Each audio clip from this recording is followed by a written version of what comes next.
nama nang ang isimang nirani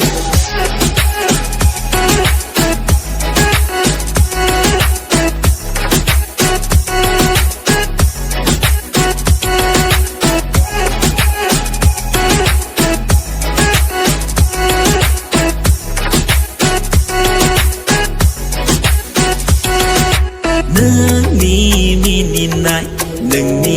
gapnay kala maangku